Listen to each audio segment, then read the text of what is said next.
berangkat berarti siswa yang bernomor presensi genap. Ya, baik, benar ya. Saya cek dulu kehadirannya untuk yang hadir pada pagi hari ini. Kelas 7B.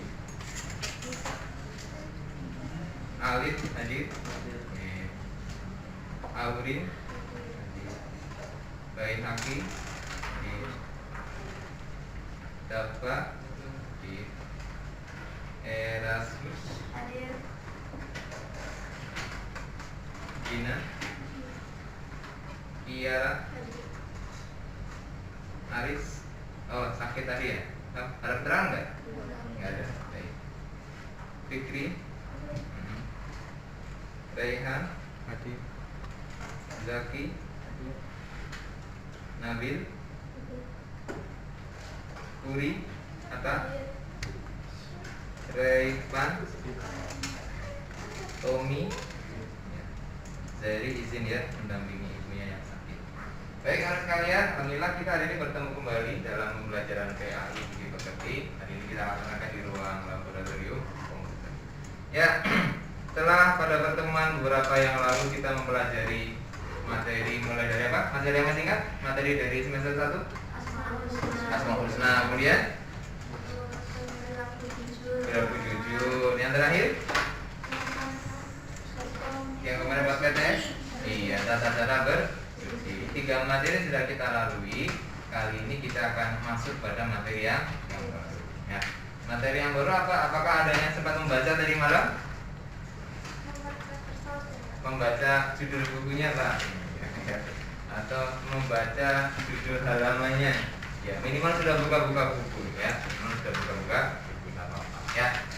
Ya, anak kalian, sebagaimana tertera di layar, kita hari ini akan mempelajari salah satu cara dalam melaksanakan sholat, yaitu dengan cara berjamaah dan dengan cara munfarid. Pernah mendengar istilah jamaah?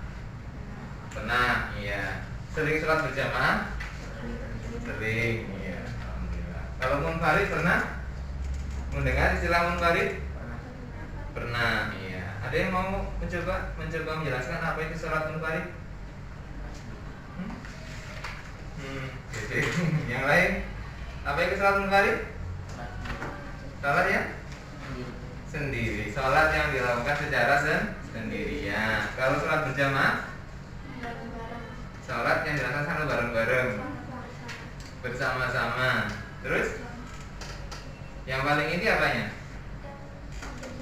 Ada imam dan ada makmum. Ya, itu kata kuncinya di situ. Ini sebagai brainstorming awal ya, mencoba seberapa jauh kalian mengenal istilah sholat berjamaah dan sholat munfarid. Ya, pada intinya sholat berjamaah tadi sholat yang dilakukan bersama-sama dan ada imam ada makmum. Harus ada itu, karena bersama-sama belum tentu berjamaah. Ya, misalkan kamu istirahat kemudian bersama-sama kamu sholat duha, tapi ya bareng-bareng, nggak ada imam nggak ada makmum, ya statusnya tetap sholat sendiri meskipun bareng-bareng ya, tapi nggak ada makmumnya, nggak ada imamnya ya, sholat sendiri. Ya baik, terus sekalian, untuk materi ini yang akan kita pelajari nanti, apa tujuannya yang kita pelajari hari ini? Nah, kalian yang pertama nanti diharapkan akan mampu memahami tata cara pelaksanaan dari sholat berjamaah, dan yang kedua kalian mampu mempraktikkan sholat berjamaah ya. Ada yang sudah pernah berpraktik menjadi imam dalam sholat berjamaah? Pernah semuanya berarti ya? Iya. Atau ada yang belum pernah menjadi imam sama sekali? Ada yang belum pernah jadi imam? Gak ada ya, berarti pernah semua ya. Minimal jadi imam bagi temannya atau menjadi imam bagi adiknya yang kecil ya. Kalau yang laki-laki ini boleh juga menjadi imam bagi ibunya di rumah karena kamu sudah besar ya, boleh. Nah, ini dua. Kemudian nanti ada beberapa poin yang akan kita pelajari bersama ya.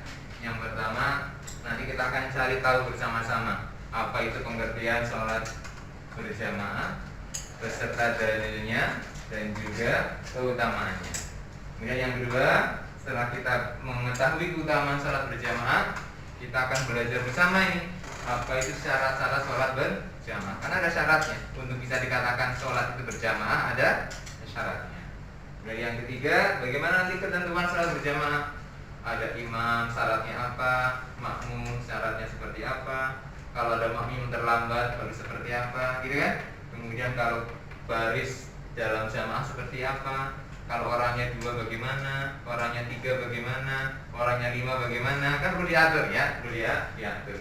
Dan yang terakhir, kalian harus bisa nanti mempraktekkan sholat berjamaah minimal dengan teman-teman sendiri. Gitu ya? Sampai sini ada yang mau ditanyakan? Belum? Belum. Baik. Kegiatan pertama yang kita laksanakan adalah kita akan cari tahu bareng-bareng ya. Cari tahu bersama-sama. Ada 3 poin ini. Ada 3 poin kan? 4 dengan praktek ya, 4 dengan praktek.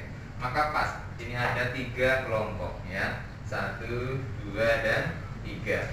Kelompok yang pertama ya, berarti yang putri ini kalian bersama-sama dengan 5 kelompok ini, 5 anggota maksud saya, ini mendiskusikan apa pengertian ya sholat berjamaah, dalil nakli. Dalil nakli berarti ayat atau hadis yang menunjukkan perintah sholat berjamaah itu ada apa enggak, kalau ada surat apa ayat berapa, kalau hadisnya bunyinya seperti apa. Dan yang ketiga, keutamaan sholat berjamaah seperti apa ya.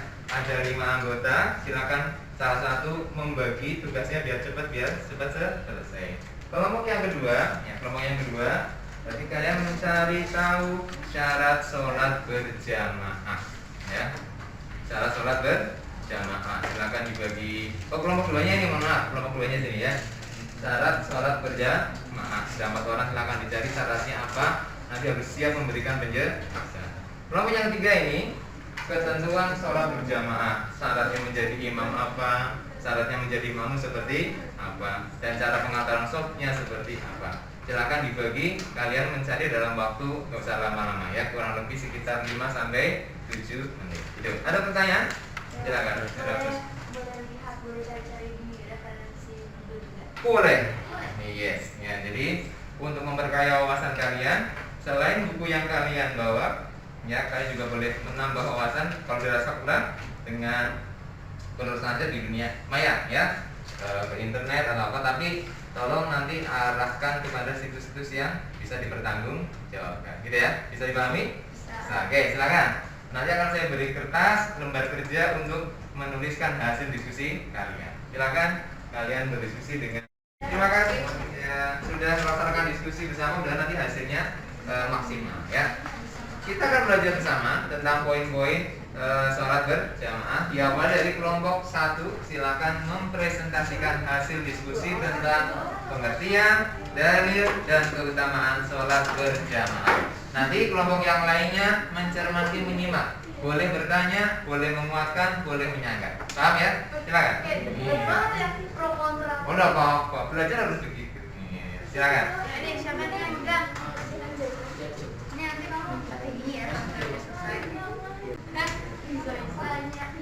Tengah ya, tengah. Oke. Yang menjelaskan siapa? Keras. Oke, silakan. Teman-teman, silakan teman kalian akan menyampaikan hasil diskusi tentang sholat berjamaah. Silakan kita simak bareng-bareng. Assalamualaikum semuanya. Ini saya dari kelompok 1 bersama teman-teman saya akan menjelaskan pengertian, dalil, dan keutamaan dari sholat berjamaah. Jadi, sholat berjamaah itu pengertiannya menurut saya itu adalah sholat yang dilakukan secara bersama-sama. Dan sholat berjamaah itu ada imamnya sama makmumnya. Oke, terus untuk dalil-dalilnya bisa dibacakan? Suaranya lebih keras lagi.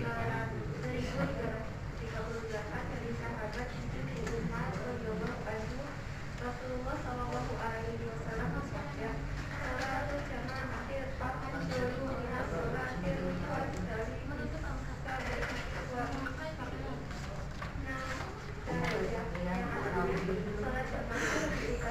Kelompok 2, silakan bisa memperhatikan kelompok 1 ketika presentasi. Nah ini, jadi di sini ada hadis riwayat Muslim nomor 1429.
tepuk tangan untuk kelompok ke-1.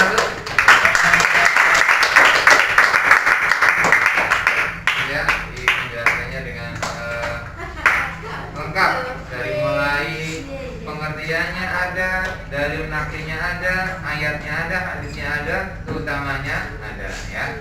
Baik, untuk berikutnya nanti suaranya lebih keras lagi ya. Kelompok berikutnya biar bisa terdengar sampai dengan belakang. Sebelum saya lanjutkan ke kelompok yang kedua, dari kelompok 1 dan maaf, kelompok 2 dan 3, ada yang mau menanggapi presentasi dari kelompok 1?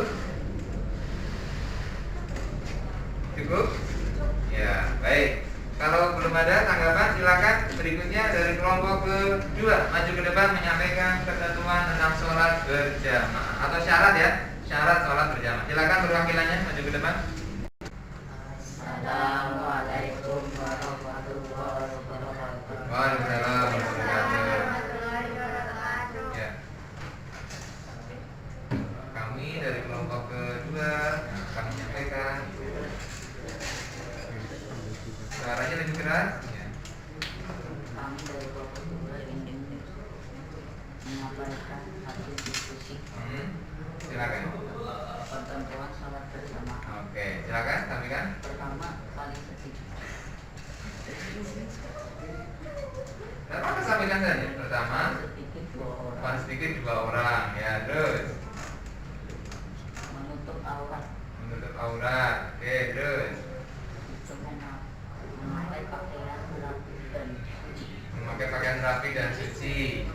Yang keempat, Sholat wajib, semua sholat wajib dikerjakan apabila sunnah yang dapat dilaksanakan secara berjamaah. oh, kalau sholat wajib bisa berjamaah terus. Kalau sholat sunnah ada beberapa sholat sunnah yang bisa dikerjakan berjamaah. Gitu. Ya. Dari yang mau disampaikan? Cukup. Bentar, sebelum kembali ke tempat dari kelompok 1 dan kelompok 3 ada yang mau menanggapi? Belum ada? Oke, kalau mau ada ya tepuk tangan untuk kelompok kedua. Kembali ke tempat. Silakan yang terakhir kelompok ketiga ya. Tolong ya, suaranya lebih keras lagi, lebih tinggi lagi, biar terdengar sampai siswa yang berada di paling belakang itu. Silakan perkenalkan, kemudian sampaikan intinya. Waalaikumsalam warahmatullahi wabarakatuh. Hari ini saya dari kelompok 3 akan menjelaskan ketentuan sholat berjamaah. Di antara lain adalah 1 paling sedikit 2 orang atau 1 menjadi makmum atau gerhana matahari dan bulan. Sholat istiqo atau minta hujan, sholat berjamaah dan witir pada bulan Ramadan, sholat jenazah dan sholat jenazah. 6. Niat karena Allah dan bukan untuk ria. Ya. Baik, ada tanggapan dari kelompok 1 dan kelompok kedua? Tidak ada. Baik, terima kasih untuk kelompok ketiga. Balik kembali ke tempat. Bagus ya. Sudah mencoba berdiskusi, mencoba mencari informasi kan di buku, di HP juga di internet. Tinggal nanti kamu ditingkatkan keterampilan memilah-milah informasinya ya. Mana yang sesuai dengan tema belajar, mana yang tidak sesuai. Bisa dipilah-pilah ya. Tapi ini latihan nggak apa-apa. Ada informasi yang kurang begitu nyambung nggak apa-apa ya. Nanti ke depan akan semakin terampil. Baik sekali ya. Di bagian akhir pembelajaran ini saya akan menyampaikan beberapa penguatan ya terkait materi kita. Baik. Yang pertama, tadi sudah dijelaskan oleh kelompok 1, bagus sekali lengkap. Intinya sholat berjamaah adalah sholat yang dilakukan oleh 2 orang. Salah satunya menjadi imam, yang lainnya menjadi makmum. Ya, hukumnya apa hukumnya? Sunnah muakkad. Ada yang bilang fardu kifayah juga ya. Baik, lamanya sholat berjamaah adalah sholat munfarid, yaitu sholat yang dikerjakan secara sendirian, tidak ada imam, tidak ada makmum. Kemudian berikutnya, nah ini dalilnya diantaranya ini. Sholatul jamaati afdalu min sholatil fardhi bi 27 darajatan. Perbandingan keutamaan sholat sendirian ya dengan sholat yang bersama-sama atau berjamaah ini bandingannya antara 1 dengan 27. Berarti lebih utama yang mana? Yang berjamaah. Yang berjamaah.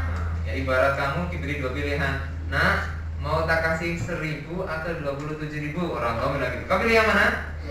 27.000 harusnya kan? Ya sama. Nah, mau pilih 1 derajat atau 27 derajat?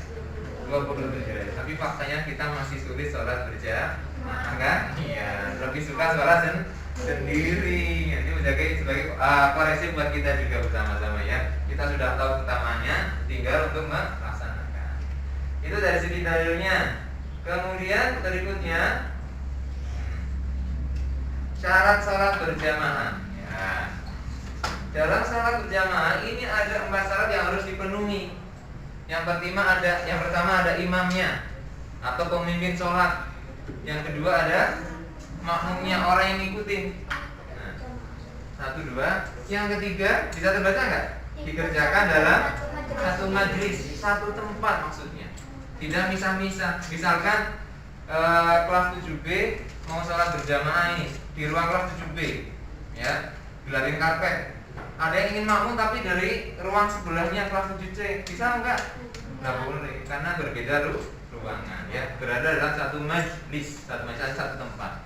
Kemudian yang keempat, sholat makmum ngikutin atau sesuai dengan sholatnya imam, ya. Imamnya sholat duhur, kok makmumnya sholat jenazah, nggak nyambung, ya. Atau sebaliknya, ada imam sholat jenazah, nggak pakai rukuk, nggak pakai sujud, kok kamu makmum sholat duhur, ya nggak jadi juga, ya. Jadi ada 4 syarat. Satu apa? Ada imam. Yang kedua ada makmum. Yang ketiga, yang keempat, sholat makmum sesuai dengan syarat. Nah, oke, bagus. Sampai sini ada pertanyaan? Belum ada, ya. Baik. Berikutnya, nah ini imam ini harus memenuhi beberapa syarat, ya. Menjadi pemimpin itu ada syaratnya. Tidak sembarangan orang jadi pemimpin, apalagi pemimpin sholat. Urusannya urusan akhirat, ya. Mau jadi ketua kelas saja ada syaratnya kan? Mau jadi ketua RT ada syaratnya. Mau jadi kepala desa ada syaratnya. Mau jadi presiden ada syaratnya. Mau jadi imam pemimpin sholat juga ada syaratnya. Yang pertama, yang sudah balik, ya. Sudah balik semua? Sudah. Ada yang belum? Iya. Mungkin kalau sini masih ada yang belum. Ya, balik sudah dewasa. Yang kedua, fasih dalam bacaan-bacaan sholat. Al-Fatihahnya fasih, baca Qur'annya fasih, baca doa-doa dalam sholat juga fasih, ya. Kan nggak mungkin kan menjadi imam tapi baca Qur'annya masih dieja, ya. Alif Fatah, Alif Basro, ini kan nggak mungkin, ya. Harus yang lancar. Yang ketiga, bukan orang yang dibenci jamaah. Ini penting. Karena kalau menjadi imam tapi dia kok sebagai orang yang nggak disenengin oleh jamaahnya, kira-kira sholatnya nyaman apa enggak? Enggak kan, pasti makmum jadi mundur. Kalau imamnya ini malah jangan. Makanya orang harus sadar diri. Kalau dia memang sekiranya nggak begitu disenengin sama orang sekampungnya itu, ya jangan jadi imam sholat. Nah gitu ya, jangan jadi imam sholat. Pelajarannya, kalau kita kurang begitu disenengin sama sekelompok itu, ya jangan memaksakan diri untuk memimpin kelompok itu, gitu ya. Yang keempat, untuk menjadi imam, orang itu harus tahu syarat, rukun, dan hal-hal yang membatalkan sholat. Bagaimana mungkin dia mau menjadi pemimpin sholat, tetapi ilmunya sholat dia nggak tahu, ya. Ilmunya sholat dia tidak tahu. Yang batalnya sholat dia nggak tahu. Nanti jangan-jangan pas sholat dia sholatnya batal, repot makmumnya nanti kan. Yang kelima syaratnya, imam laki-laki bisa mengimami, menjadi pemimpin bagi